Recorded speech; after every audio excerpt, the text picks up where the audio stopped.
Government has raised the gas prices to $6.1 per MMBTU.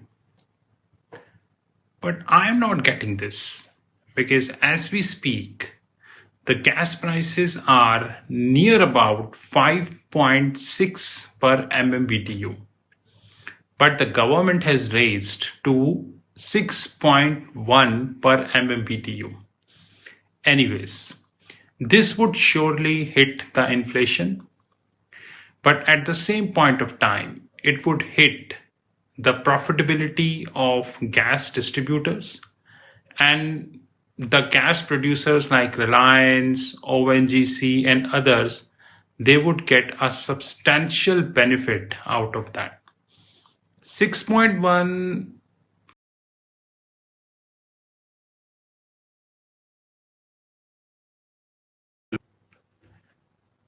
According to the public information, foreign institutional investors in India sold 5.4 billion 5.4 billion US dollars worth of stake in the last 15 days of March.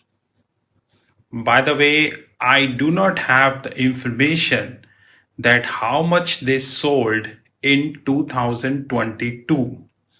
But one thing I'm sure, they have sold heavily in the first quarter of 2022. Now, this raises a big question, at least, which is if foreign institutional investors are selling, then how long DIIs?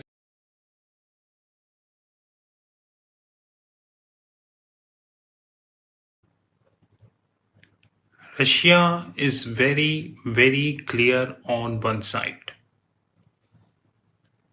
which is they would be selling the gas in rubles. They won't be selling in dollars. Now, this is very clear that Russia wanted to end the monopoly of dollar in oil and gas. In oil, he cannot do it alone until otherwise the OPEC is with Russia. But in gas, Russia can do it alone. And guys, if this would happen, assuming, this would trigger a wave of dollar selling across.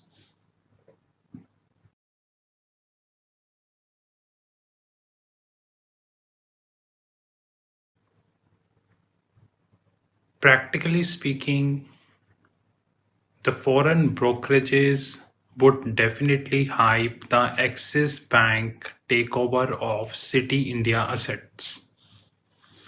Because I have made many videos on how these foreign brokerages work.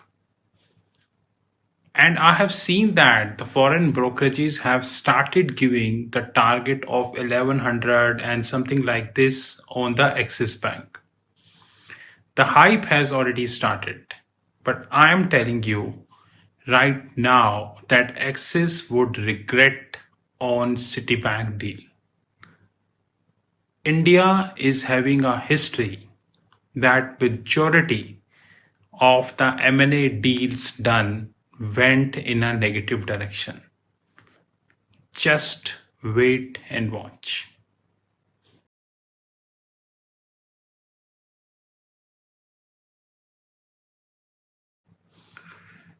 According to the information, Russia is willing to offer India oil at $35 discount, which precisely means that they are offering India oil at a pre-war price.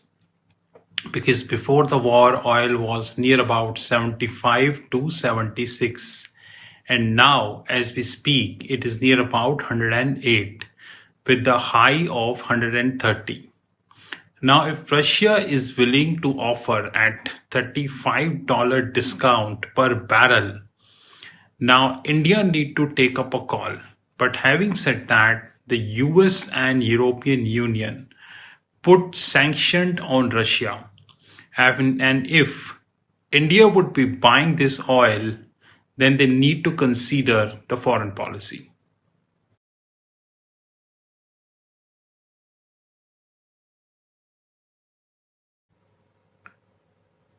US President Joe Biden done yet another mistake.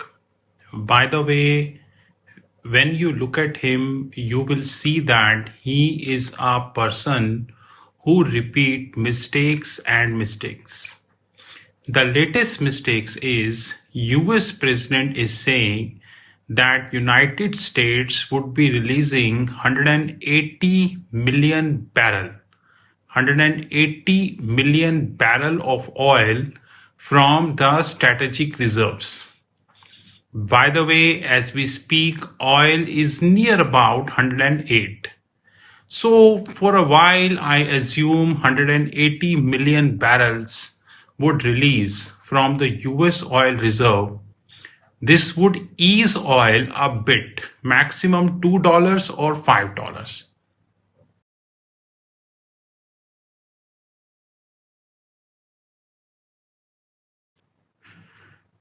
India is having a history whereby banks always target merger and acquisitions route to get the growth. But the end result is none of the Indian banks are in the top 100 banks of the globe. And they would never be. Because history is witness. Whenever you target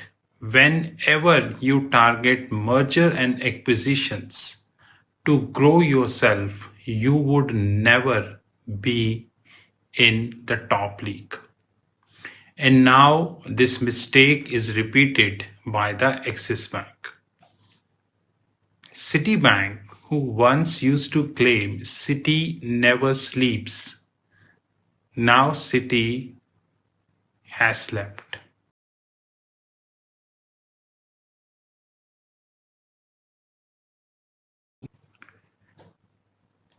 Standard and Poor, Nasdaq, and Dow all closed in losses as of first quarter 2022. This is just the beginning because 2022 onwards, you will see a great volatility in the market. Now, the investment bankers, those who hold a huge amount of block trades or having equity swap positions, they must be in huge losses. I'm again repeating, if you're expecting quarter second, third, or fourth would be conducive, then please wait. You get your answer soon.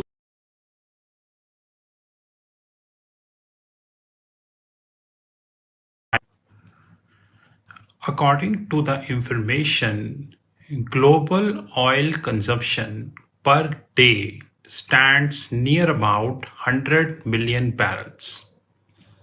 So, if for a while you accept the fact that United States is releasing 180 million barrels of oil from strategic reserve, then common sense prevails how long these strategic reserves hold. By the way, according to me, this is yet another foolish step by Joe Biden. Because releasing 180 million at that point of time when the war is not yet over and could take a serious turn is another example of foolishness by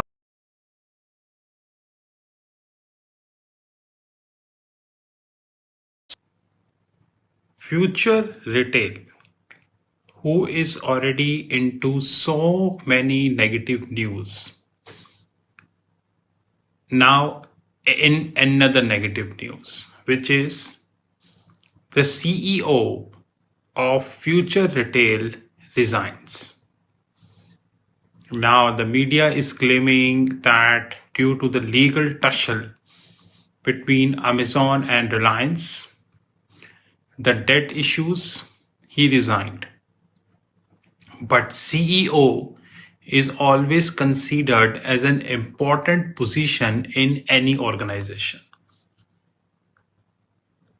And the resign of Future Retail CEO, you know what I mean. But please be rest assured, it will never get discussed on our media channel.